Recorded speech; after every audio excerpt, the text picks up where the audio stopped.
into this show. We made it through the NFL draft. All the buildup and anticipation for it. The Cowboys had so many holes and so many needs that they had to address in this draft. And they had, at times, Amariana Hampton. They had Teteroa McMillan. They had Matthew Golden. Some had other players that was going to the Cowboys. But we got to the point in the commissioner came out and he said, with the number 12 pick in the first round of the NFL draft, the Dallas Cowboys select receiver? No. Didn't go receiver. Running back? No. Decided not to go with a running back. Offensive lineman. Ding, ding, ding, ding, ding, ding, ding, ding, ding. The Cowboys select offensive guard from Alabama, Tyler Booker. Side note, if you're a young lady and you're watching this, and your hope one day is to get pregnant and produce an NFL player, and you just so happen to be a Cowboy fan,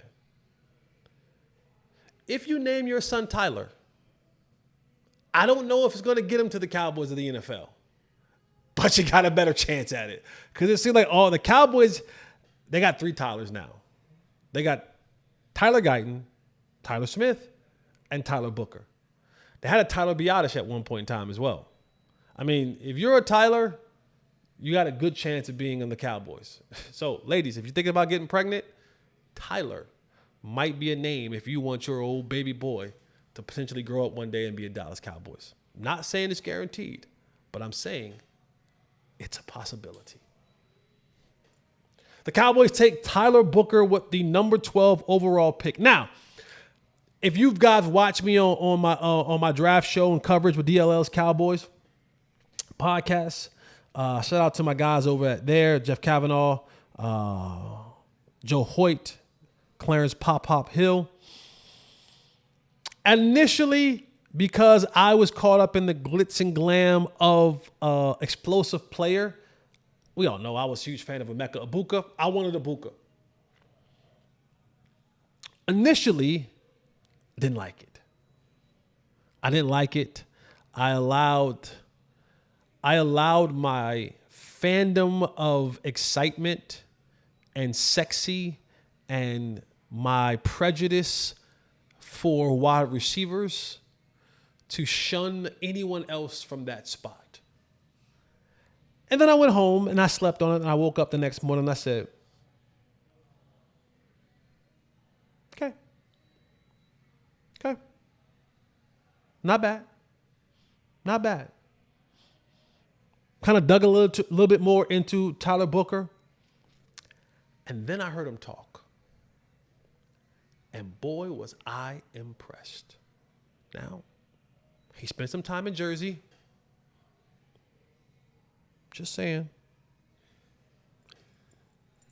Went to Bergen Catholic before he transferred to IMG. But I heard him talk. And there's a difference between blowing smoke.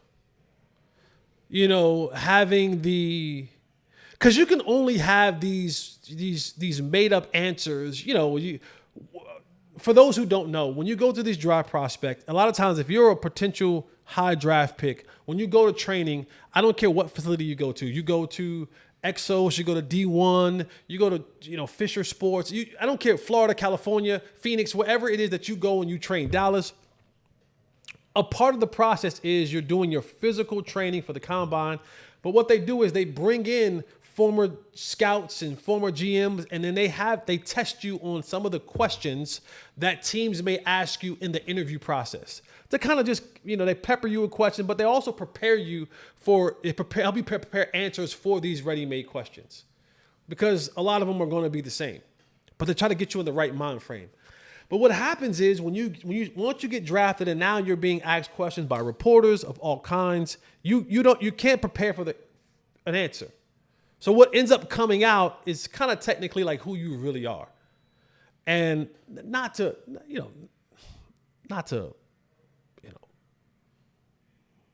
beat a dead horse. But I remember a couple years ago with Mozzie Smith, the Cowboys defensive lineman who they took in the first round, and he was being asked some questions after he was drafted, and they was asking him about football stuff, and he uttered the words, and I think if he could go back, he would take them back. It was in that moment. It was in that moment I said, this dude won't be good. And they asked him a question about football, and his response was, this was Mozzie Smith. His response was, I don't even really like playing football. I just like beating people up. What? Standing on the football field and you don't like playing football? You just like beating people up? I knew in that moment right there, the answer to that question was all I needed to know. I said, he's not our guy. This will not be a good football player. But then I heard Tyler Booker speak. And I was so impressed. I was so impressed at the details of what he spoke about. And they asked him about leadership. And he said something that was so profound and so mature for a guy his age. And he just talked about leadership, and he said, leadership is something that it's not given, it's earned. I have to come in here and earn the respect of these guys in this locker room.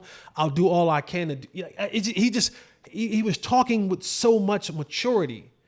And they asked him football questions. You heard him saying key things like, about dual blocks, about reach blocks, about down blocks, about all these different football terminologies. When you hear dual block, that's me getting with the center. We're smashing down on that nose guard, and then I'm getting to the next level. I'm helping, and then I'm getting to the next level to block a linebacker. And he just talked about the process of the sacrifice his parents did. His dad driving, his mom driving him to school from Connecticut to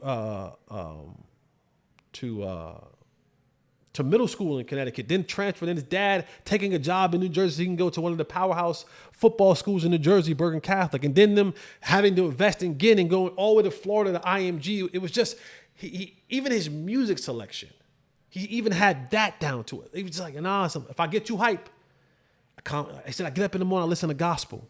But if I need to get hype, I put a little Jay-Z, a little Nas, said Jadakiss, which is my favorite rapper, got points with me. But he just was so in control of his thoughts. Everything was spoken so eloquently. I was so impressed. Now, does that mean he's going to go out there and be a football player? I don't know. But the first test that he had as a national football player, to me, he aced it. I left listening to his presser so impressed. And it's tough for a guy like Tyler Booker because in the old saying, I don't know who said it, but I'm going to say Ric Flair said it. Well, maybe he didn't say it. Ric Flair said, in order to beat a man, you got to beat the man. That's true. That's Ric Flair. Ooh. He also said Space Mountain, but we're not going to go with what he said about Space Mountain. But the term you've heard before is you never want to be the man after the man. And for 10 years, 11 years, whatever it was, Zach Martin was the man at right guard. And now here comes Tyler Booker. And even the response and answer to that, when they compared him to Zach Martin, he said, watch Zach Martin, ton of respect for Zach Martin. Not trying to be Zach Martin. I'm trying to be the very best Tyler Booker that I can be for this football team. Said that. Zach Martin. I'm Tyler Booker. I'm going to try to be my best. That's it. And I was impressed. I look forward to seeing what he can do with the Cowboys.